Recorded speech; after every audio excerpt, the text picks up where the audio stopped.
Hey, Jen, are you worried about what's going to happen to your family when you go to jail? Don't touch me. Why are you shaking, Touch dude? me again. Why are you shaking? Again. Touch me again. So, Jen, are you worried?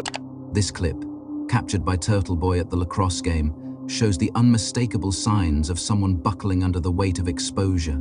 The villain of this story. Even for Jen, who's naturally petite, her appearance is alarming. She looks emaciated, almost skeletal, shaken, pale, and visibly deteriorated, like someone buckling under the weight of immense pressure and fear. Unlike Katie, who seems scared of the family, Jennifer's fear is rooted in something much deeper. This was her condition on June 5th, 2023. Roughly 6 weeks earlier, she was visited by the FBI. They approached her in her driveway, where she denied she was Jen McCabe, instead claiming to be her sister, lying to their faces. I thought they were like selling something, so I was like, oh no, I'm not the homeowner.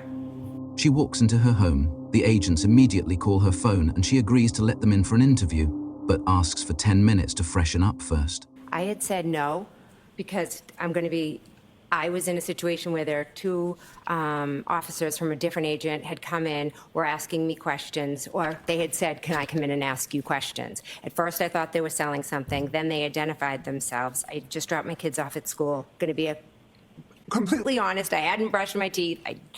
So I kind of made some phone Objection, Your Honor. calls. This is non-responsive. So next question, Mr. Thank you. Jennifer comes off as completely unhinged, struggling to articulate her version of events and visibly erratic. It's the performance of someone barely holding the script together. Before letting the agents in, Jennifer makes 5 quick phone calls. One of them is to Kerry, presumably to make sure their stories align. It's like when when the ice cream truck was at the street next door and I'm saying, did the ice cream truck come? It's really that simple. So. And one to Brian, almost certainly to give him a heads up that the feds are in town. She cuts the interview short after only a few minutes, but not before agents ask one last question. They asked you, was there anyone else that you contacted in that 10-minute period before we got a chance to talk to you? Mm-hmm. And your answer was no, correct? Correct. And that was a lie, correct? It wasn't a lie, no. Was it true? Was it the truth or a lie?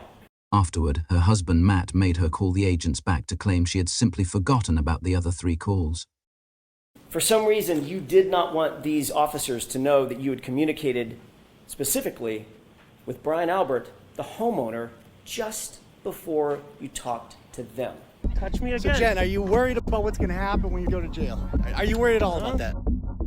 In addition to her visit from the FBI, there was another major source of stress that could help explain Jen's condition.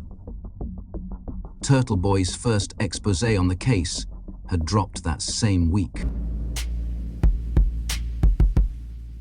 For the first time, the carefully controlled narrative was slipping, and for Jen, it must have felt like the walls were closing in. These are cop killers. These are cop killers. You know they're cop killers, right? But let's not get off track. There's still one more important family cover-up to explore.